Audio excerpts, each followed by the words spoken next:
The typical suffrage narrative really begins in 1848 for many people, historians included, and that begins with the Seneca Falls Convention in upstate New York.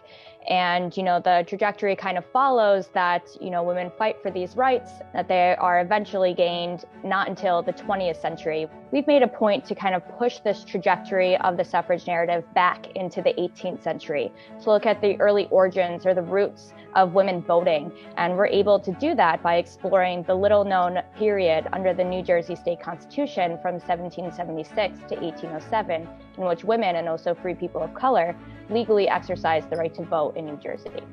All of the states during the Revolutionary period were asked to write their own state constitutions. And for reasons that we still don't really understand, the New Jersey legislators wrote the terms of the suffrage provisions in a gender-neutral way so that if inhabitants owned a certain amount of property, a certain amount of proclamation money, it was called, then they were allowed to vote. Now, what was really unusual about New Jersey is that we know from newspapers that at least beginning in the 1790s, but possibly earlier, women actually did vote. We had very little direct information about who the women were who were voting and where they voted. And so it was understood, but not very well understood. We went on a search to find poll lists for that period of time.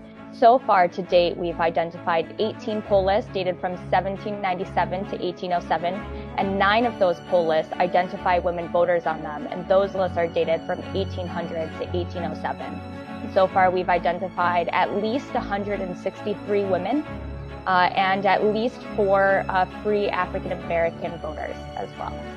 So the fact that they may have been formerly enslaved, or the fact that they may have been free for a while, the fact that they were still African Americans and considered at the bottom rung of society, that still did not dissuade them from wanting to exercise their right.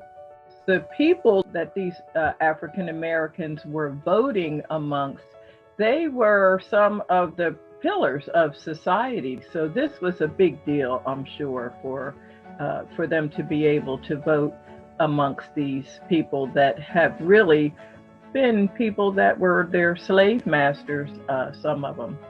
And so what the exhibit has done is remind us, as well as the public, that this is really significant, that out of this experience came a memory that once upon a time, the values of the American Revolution led in New Jersey to women having a political voice. So we're a culture, for good or ill, we use our history. We have things called constitutional originalists. We constantly look back.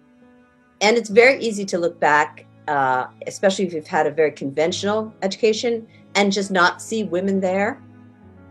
But there are moments where we see it could have been different.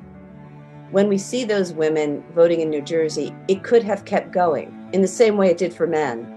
Your findings tantalize us with the idea that the mind has no sex and the franchise has no sex for a pretty prolonged period of the working out of the revolutionary settlement. I think you've thrown open the whole question of women in public in the early United States, which we know was getting debate. The ideas that we may think of as just day before yesterday were right there in 1776, that people knew that discrimination was unfair. They knew that slavery was wrong. They knew that racism was wrong. And women and men recognized that women's rights were not always available.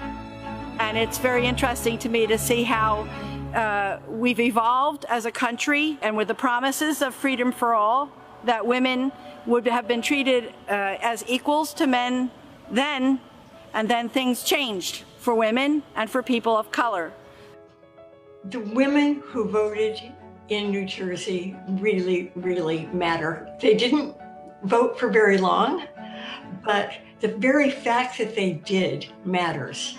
It shows us that ordinary women, not just the elite that we always hear from, but ordinary women, black and white, when they were given the chance to vote, they did it, which just blows our mind as far as what we think of women in the Revolutionary period as being all about.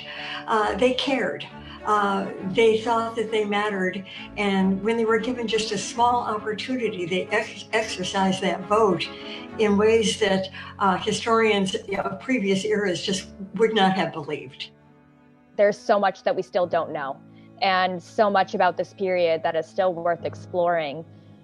You know, this isn't a brief moment at all. This is a 31-year period. This is a generation, if not two or possibly three, of women and free people of color that were able to vote in this period.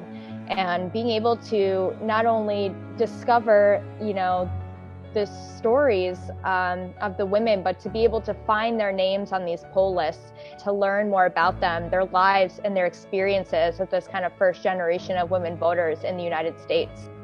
Really pull these kind of stories out of the margins and give them the attention that they deserve.